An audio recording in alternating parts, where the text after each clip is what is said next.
I'm the king. Who's the king? I'm the king. A little BDE. This is great. Okay. This is awesome. It's chill it's out. very deep though. Okay, you ready? Yeah. You need to stay awake. I'm gonna be great. Okay. This is awesome. It's gonna remind me to sit up straight. I'm not buying lofts, I'm not selling lofts. This is about living in lofts, and if you're somebody who is about to buy a loft or remodel a loft, these videos might be really helpful to you because it's about living in a loft. And I've had plenty of hours clocked living in lofts. It's a fantastic way to go for certain lifestyles.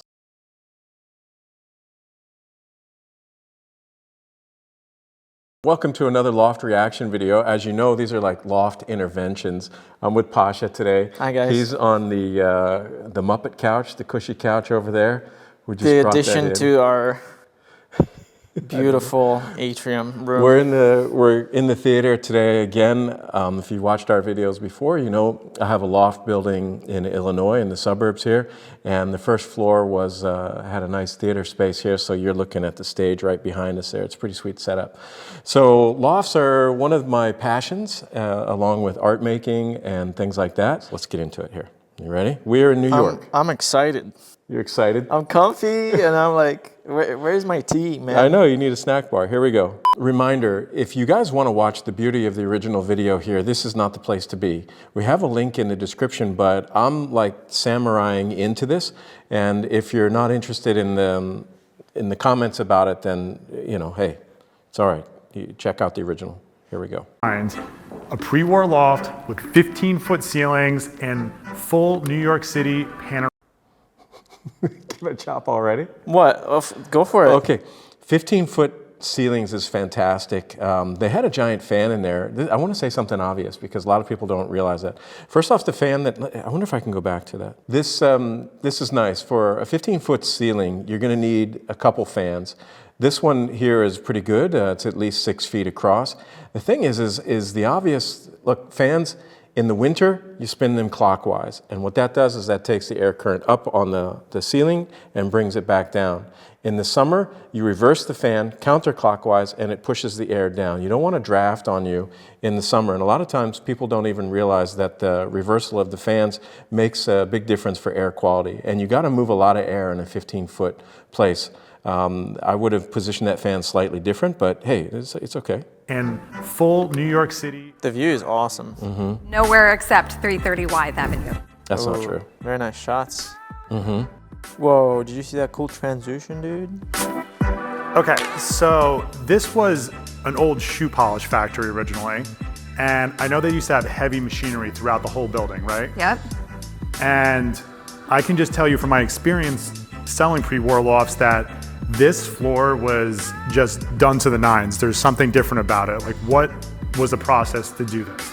Yeah, the seller went through 5 stages of grinding these floors, repolishing them, so he could get this high gloss finish and see all the markings of the machines that used to be here.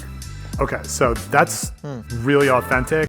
So floor work is a big deal in lofts. The thing is that if you do a high polished concrete, it is beautiful, but I'll tell you what, walking on concrete raw, barefoot in a loft is not comfortable because it's very temperature sensitive. And it can look great, but you also get a lot of reflective quality in there. So if you have big windows like this, you're gonna get that light reflection. The impressions on the floor is not a big deal. I don't know that that's really worth spending money for. Somebody really liked the idea, but really factory floors, they just need to be smoothed out because you don't want to catch your foot on any old industrial thingamajigger or a toe stubber. I put carpet down in our lofts because if you have any event or anything and people are talking, you can already hear the echo in here and it's probably been enhanced. We're in our theater, we have a lot of echo. We have some sound pads out here, but if you put 100 people in here talking or even 6 people talking, it becomes competitive volume-wise. And it becomes like a very loud restaurant. So sound control and foot comfort is important in a loft. And that's just something you're really not going to find in another loft or a new construction or anything like that. Yeah, won't find it anywhere. She keeps saying you won't see it anywhere, you won't see it anywhere. I don't believe that. This stunning great room is 35 by 40. Okay, Here's a really good plus about this space is the windows don't quite go floor level. Of course, it was a factory, so they had equipment up against the walls. That gives you a lot of privacy. You can also put things against the walls. If you have glass floor to ceiling, it sounds pretty sexy, but you can't put a couch up against a floor to ceiling glass piece there. It just doesn't flow too well. The other thing I like about this space is the color of the bricks. It's pretty soft. It's not that heavy fire engine red type of fire station, and it's I also like yellow bricks, but this is a kind of a cement gray, pretty nice. It softens the space. 43 feet long. You have a seating and study area, a perfect lounging and entertaining area. I want to stop here. So this is areas, they're calling these. They're not rooms. In a loft, you really suffer rooms. And if you have a study area right next to where someone's in the watching TV area, and then the eating area, it's all the same area. You're like in a giant nursery. You're going to hear everything. The other thing is cabinetry and built-ins are really important. If you can, along walls, build in, it's great. I think that we're going to talk about storage space here in a little bit because it's a big, big issue. But with these electronics along these cement walls, there's not a lot you can do. You just got to run your power on the outside of the cement wall. And cable management is, as you can see on the floor there, cable management in lofts gets pretty ugly pretty quick. There's a lot of solutions for it that are pretty nickel and dime, and it's worth it. You can paint out tracks and things like that. And dining space. These 18-foot ceilings and 15-foot windows give you the most incredible 18-foot ceilings. The Williamsburg Bridge, Freedom Tower. You can see all the way to the Empire State Building and even to Billionaire's Row uptown. Billionaire's Row. I feel like we're in Billionaire's Row, right? But the thing is these lofts that are industrial spaces that are converted for luxury living, to me this loft looks luxurious, but it doesn't have luxury elements in it. It looks luxurious if you've not lived in a loft before, and it's pretty wow, but it doesn't look built out.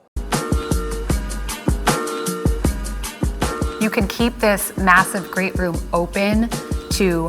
All right, diagnosis, you ready? Man, they could have utilized space so much better. There's not a lot of, Pasha, you're right, there's not a lot of things to be happening here. I don't know that someone's living here, it looks staged. If it's not staged, the person maybe didn't spend a lot of time here because the zones of influence, if you call them that, these little pockets of places, basically we're talking about a rug and some chairs. There's not a separation possible. You can build partitions, but you're talking about an 18-foot wall partition to get any soundproofing here. Soundproofing just is not going to happen. You have cement floors, cement walls, and a cement ceiling. You would think cement gives you quietness between the floor above you, but we have cement floors in this building because it was a car building. They used to drive cars in here for sales in the whatever turn of the century, and that concrete is like tight like a drum. You hear somebody walking across the floor. It's surprising how noisy concrete can be. This may be a better quality of concrete, I just don't know. But this kitchen is right in the middle of the room here, and I got some comments about that as well. Host all your guests and There's like no rooms at all? or you can convert the seating and Where do they study sleep? area to an enclosed space for a bedroom or office. Include a new staircase to extend the mezzanine. All right, so the sales pitch is, yeah, you can do anything you want. It's a lot of work to get somebody to build a staircase and to add things. And then where do you live? Well, that's happening because you can't get away from the construction in the loft. Maybe some people with dual residences, it doesn't matter. These are just things to consider. Do all of your build up front. You don't want to get into a space and then discover, oh man, I really need another bedroom. What I would be doing is building mezzanine. I would have, they have a small mezzanine over there, but I would have a mezzanine build out on the above for more bedrooms upstairs. If you're young, you got to put bedrooms on the first floor for older resale, but older people typically don't live in lofts. And basically I would have closet bedroom or bedroom closet. And I would put the closets on the first floor. It's not just for clothes. Lofts require a lot of housekeeping. You get a lot of dust in these things. You need vacuums, you need floor mops, you need all sorts of things and ladders to get up there and clean. So you need a utility closet. For a new bedroom.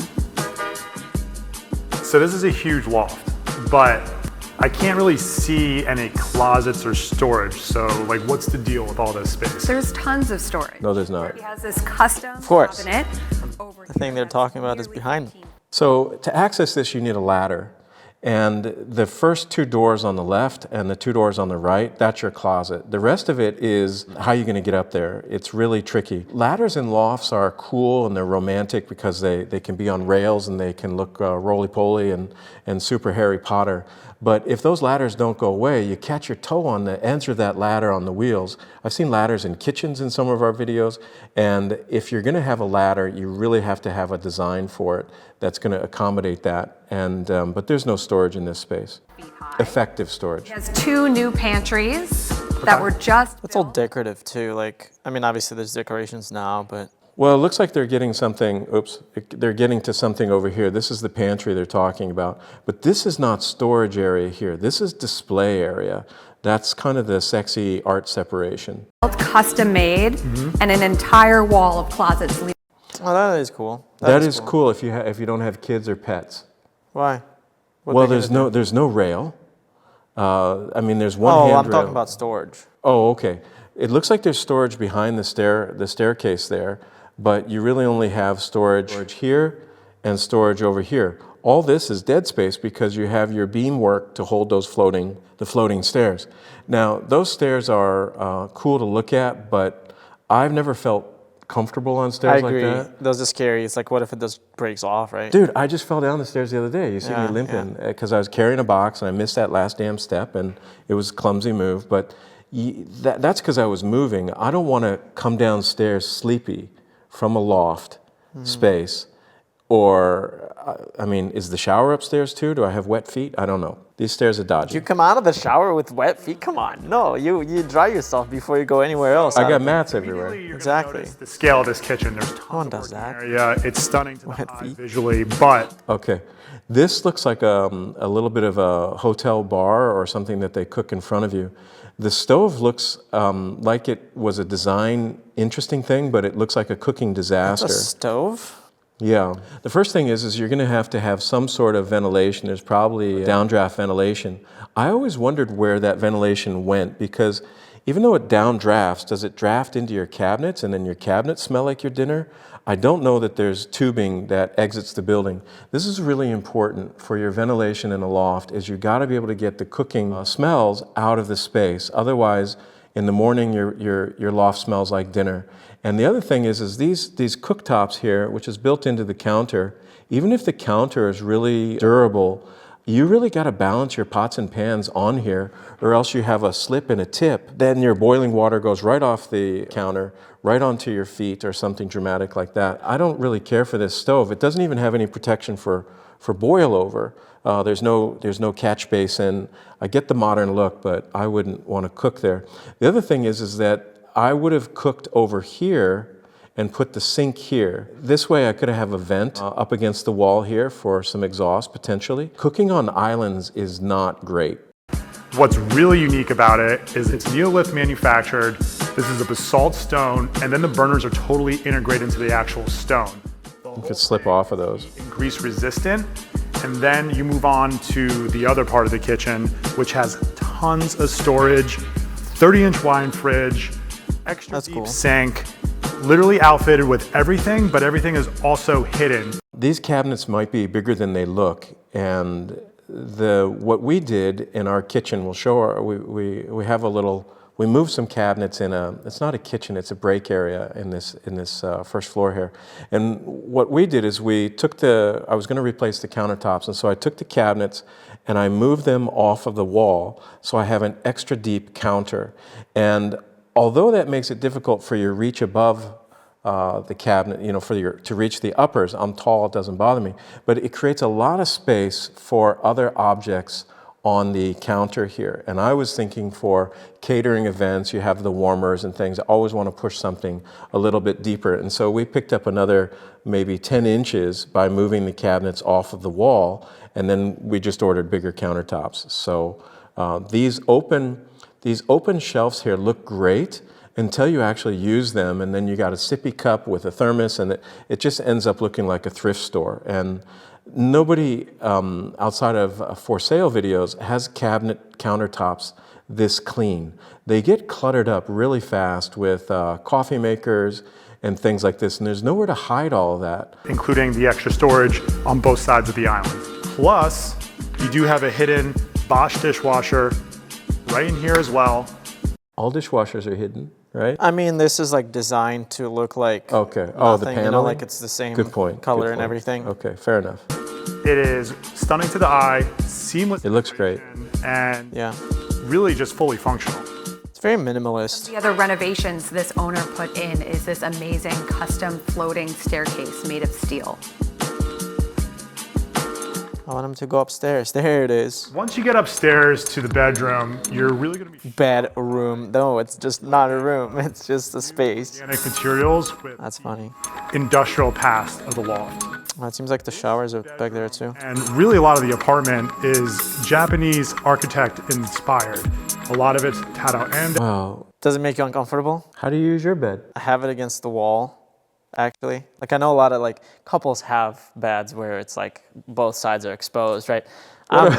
What do I say here? This is you have mine you like- shag on a futon. The Kama Sutra has like hundreds of pages of ideas. Yeah. This bed limits you to about 20 pages. That's still plenty. I don't know. I don't know, what do I say here? There's no headboard. There's no. Cuffs? a lot of it is just I'm an art guy. What do I say? I don't know. This is pretty cool if you don't mind living in a bunker. The uplights on beams, I think, is a very effective way to light a space because when you have a tall space and you hang lights down, effectively the space becomes the height of the lights, and so it really has to be good choices. The other thing is if you're going to light your ceiling, you want to make sure that you're lighting a beautiful ceiling. They have a beautiful ceiling actually because it's not crowded with pipes and all sorts of stuff. I haven't seen their sprinkler system. just the simplicity, the minimalism, but also the perfect blend of nature. Oh, that's a TV. That's cool. Katya, my wife, she's very light sensitive. Remember, she has very peculiar, in an amazingly beautiful way, 3-color eyes, and her whole family has them, and they're very light sensitive, little vampire eyes, gorgeous vampire eyes. And in our bedroom, it's blackout curtains because in the morning she's really overwhelmed with the amount of sunlight. And this bedroom has no option for dousing the light a little bit. I'm sure those big windows have hydraulic, that's the wrong word. Something. Electric blinds. Yep. If they don't, you're looking at a couple $1,000s a window.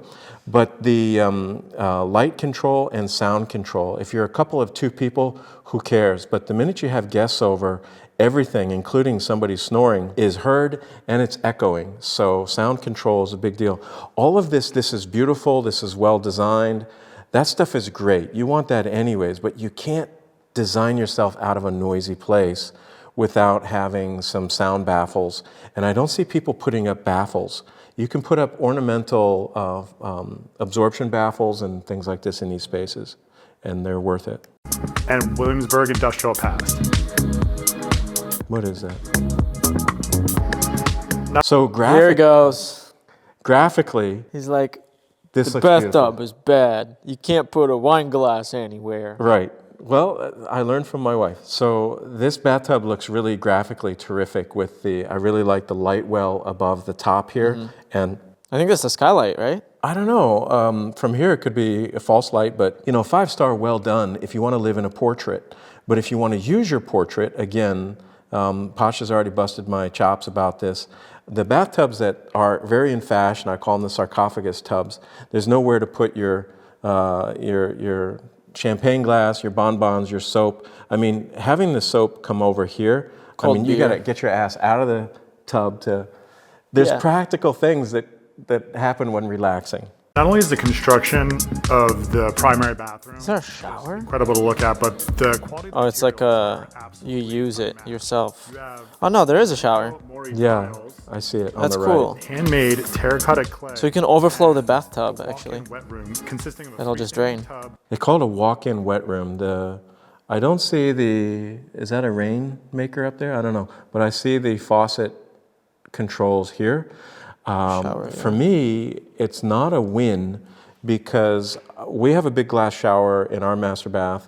You get all this water on the glass and you really gotta either have enough space for it or just we keep a squeegee in the shower, and it's the most effective way. Our house is on a well, so we have to, we have certain water quality, and some places have soft water, and some will really etch up that glass fast. Yeah. Rainfall shower. Plus, there's no curtain. Some vanity.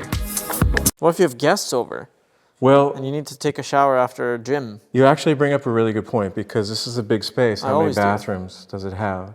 So if you have guests over, is there a full bathroom downstairs? I would imagine. Yeah. But that's coming down the shower, coming down the stairs. The bed looks, if you're not used to that kind of bed, I weigh 220, so if I put my knee in that, it would feel like I was hitting the floor if I was. You don't know how soft the mattress is. It might be relatively firm. Yeah, but then you're sleeping on, you see, it's a give and take.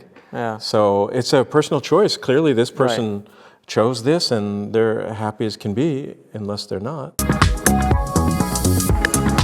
Also, if you're sleeping on the floor and you paid for the view, wouldn't you want a bed that just kind of lifts you above that dresser a little bit? Personal choice yet again. Again, but the view in New York. The You view. wake up and you get up and you're like, oh, the view. And there you Yeah, so this is pretty much like a fish aquarium in my mind. It has this tall glass sides here, and then you have all these kind of, in the aquariums you have all the fake coral and all the hiding places for the fish and the little treasure chest that opens. And this to me is like that. That's why I think it's been styled. It's not really being lived in. I wonder if that's a little balcony there or if it's just an entrance Thanks for door. joining us at the Esquire, an iconic 75 Might be the entrance. pre-war loft building in the heart of Williamsburg. I'm Sean McPeak And I'm Lauren Snisky. from the Empire Collective at Sirhan. Man, it's cool, but I don't know. It just feels like too empty, too open, and like, what do you do there? Okay, there you go. Right? So you hit on something it didn't even occur to me. What are you using this space for? So let's say you're a power business person and you're at the office more than you're at your house. You come home, you relax, and that's it. But I like having projects. Yeah. I like having a desk where I can use the computer. I saw that thing come up, but I don't know if that was a theater. So with theaters, and we're sitting in one right now, and those big spaces, projection art is really a terrific option, because you can take advantage of those big open walls and you don't have to get up there and hang something and then it comes out of fashion. In the editing suite, we have cameras on the roof. Because the editing suite has no windows, and you can turn on a TV east or north to south. I'm being held hostage. No windows. No, but then you have a live window, and this place had all windows. But I think it'd be great if one of those walls was a legit projection wall for TV or the game or something like that. So My thought about that thing that came up is it's a TV, clearly. But where do you sit to watch that TV? Because the bed is flat. Yeah. And like, do you just sit like this on the bed without like being able to lean back? You can't. I got cats all over me on our couch watching TV. It's uncomfortable. And seems like. so these are, in New York, I think why these lofts become so delectable is that space is so tight. And then to come home and live in this giant pod probably feels emotionally satisfying. But the functionality of that pod becomes, I think, restrictive for certain lifestyles. Now, New Yorkers are out of their house a lot more than we are in the Midwest. Yep. And so I think there's probably a different dynamic. Even in Chicago, I feel like people are more out because they're in a city. Like any big city, I feel like you'd be more out than in. Depends on the lifestyle. As an art guy maker, I was indoors a lot because I was making stuff. All right, so we're going to keep watching some lofts here, because I hope that you are beginning to pick up on it's a very individual choice for being in a loft, but do be aware that your lifestyle aligns with loft living. Are you a maker? Do you need space? Do you have kids? Don't get a loft with a staircase like that, or a balcony that a little kid can walk out on, things like this. There's different checklist for loft living than there is for home buying. And they're romantic and stuff, but kind of sterile in this one. Let's get on to another one. Thanks for watching. Peace.